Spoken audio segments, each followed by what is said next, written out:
They called me the end of cities, the eater of kings, the death that flew on wings of storm, and for centuries I believed them. I believed destruction was my purpose. Yet that belief began to die the night I saw two humans sitting beneath the broken stars, laughing while the world still burned around them. I had come to finish the last of their kind, the final city, London's ruins glowing like dying embers, but something stopped me. It wasn't their weapons. Their cannons had fallen silent long ago. It wasn't their courage either.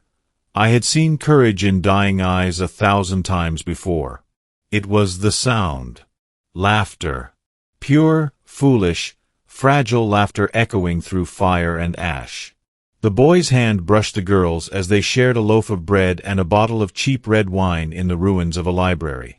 I perched upon a collapsed spire, unseen in the darkness, watching them. Dragons do not envy, but that night I did.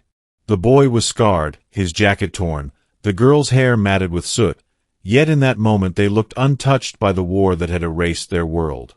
She whispered something, and he laughed again, softer this time, a sound that struck something deep inside me, something I thought long dead. For 1,000 years I had witnessed humanity's cruelty, its endless wars, its greed and fire, and still, here they were, choosing to love when love made no sense at all. That night, for the first time, I hesitated to breathe flame. The humans noticed the glow in my eyes when lightning flashed. The girl froze, clutching the boy's hand. "It's her," she whispered. "The last one." The boy stood, trembling but unyielding, and stepped forward into the rain. "If you've come to kill us," he said, "do it quick, but let her live." His voice cracked, but his eyes didn't waver. I could have ended him with a thought. Instead, I stepped closer, my claws sinking into the wet ground, the heat from my body hissing against the rain. "Why?" I asked, not with words, but with the ancient power that threads through minds. "Why protect another when death is certain?" He swallowed hard. "Because she's the only reason I survived this long." The girl stood beside him now, trembling yet defiant.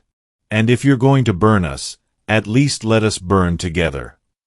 No creature, not even a dragon, is immune to such madness. I saw in their eyes something I had never seen in my own reflection. Hope. Not for survival, not for victory, but for meaning. I felt my fire gutter out like a candle. That night, I did not destroy them. I guarded them. When the storms came, I spread my wings over their shelter. When the predators crept through the ruins, I roared them back into the shadows. They named me Asha, after the old word for light. For months I stayed near them, watching, learning.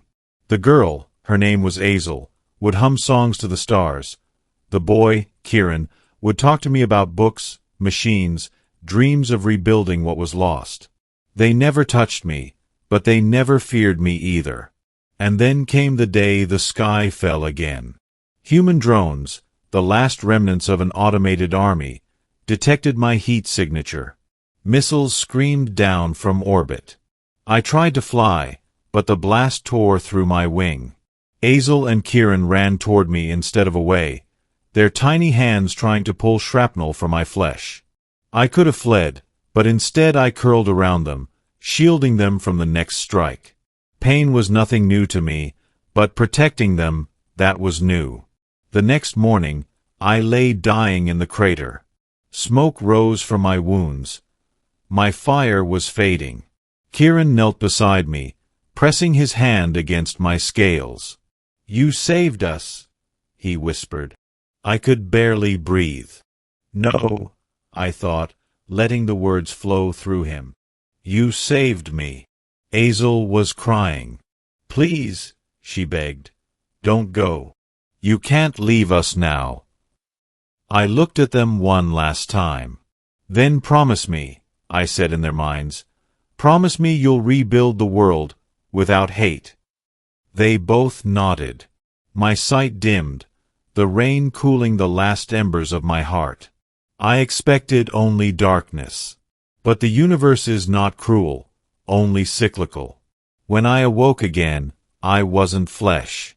I was memory, energy bound to the earth. I saw their descendants centuries later, rebuilding cities beneath my mountains, telling stories of the dragon who protected two lovers at the end of the world. They said my ashes became the first crystal reactors that powered the new dawn age. They said my heart still glowed beneath London's ruins.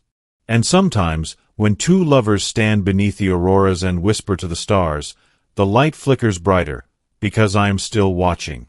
Humanity fell that night, fell not in defeat, but into something greater, into love. And for the first time in all creation, a dragon wept for joy.